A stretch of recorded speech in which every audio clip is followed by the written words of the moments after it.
Татьяна Локшина или Локшина? Старший, Неважно, все равно. Извините, Татьяна, я не знаю, как правильно ударение. Огромное Таня Локшина. Да, Таня Локшина, да, спасибо. Извините, пожалуйста, еще раз огромное спасибо, что вы к нам подключились.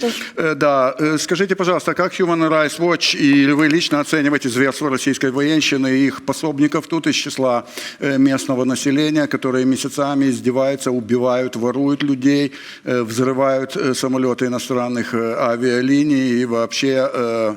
Пожалуй, нет таких военных преступлений, которые бы не были ими совершены здесь. Пожалуйста.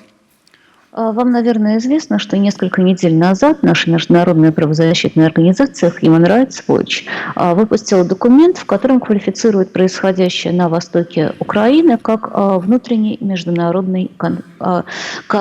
вооруженный конфликт. Что это означает? Извините, что я позволю себе вас перебить. Он не является внутренним вооруженным конфликтом. Он спонсируется и поддерживается правительством Российской Федерации, министром обороны Шойгу и президентом Российской Федерации Владимиром Путиным. И об этом есть совершенно недвусмысленное заявление Красного Креста. То, что вы говорите, является неправдой.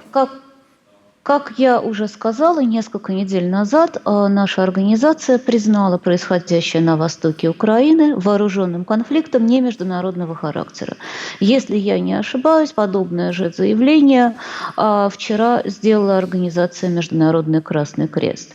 Что это означает на практике? Это означает, что сейчас в рамках конфликта действуют нормы международного гуманитарного права, то бишь законы войны.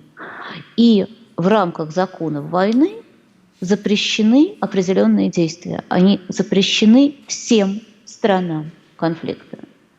И, соответственно, наша организация в этой ситуации собирает информацию о том, насколько стороны конфликта соблюдают или не соблюдают законы войны, соблюдают или не соблюдают нормы международного гуманитарного права. Какие именно нарушения нами были зафиксированы? Я хочу подчеркнуть, что мы на востоке Украины работаем крайне активно, начиная примерно с мая этого года, именно на востоке страны. В принципе, наша организация очень много работает на Украине достаточно давно.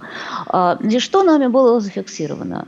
В плане нарушений норм международного гуманитарного права. Да, Татьяна, простите, что я позволяю себе вас перебить. А ваша организация работает в сопредельных районах Российской Федерации? Как она оценивает обстрелы при помощи ракет, тяжелой артиллерии, самолетов, территорию сопредельного суверенного государства? Является ли это военным преступлением с вашей точки зрения, и кто несет за это юридическую и политическую ответственность? Спасибо за прямой ответ. Насчет политической ответственности Human Rights Watch вообще не рассуждает. Если вы хотите послушать, что именно я мы хочу услышать, как вы оцениваете обстрелы российской стороной украинской территории, оккупации части Украины, продолжающиеся убийства украинских граждан и солдат, которые защищают свою родину. Вот что мне интересно. Ваши коллеги пригласили меня для того, чтобы Большое спасибо, разговор закончен. Спасибо. Татьяна Локшина, Human Rights Watch, нечего сказать.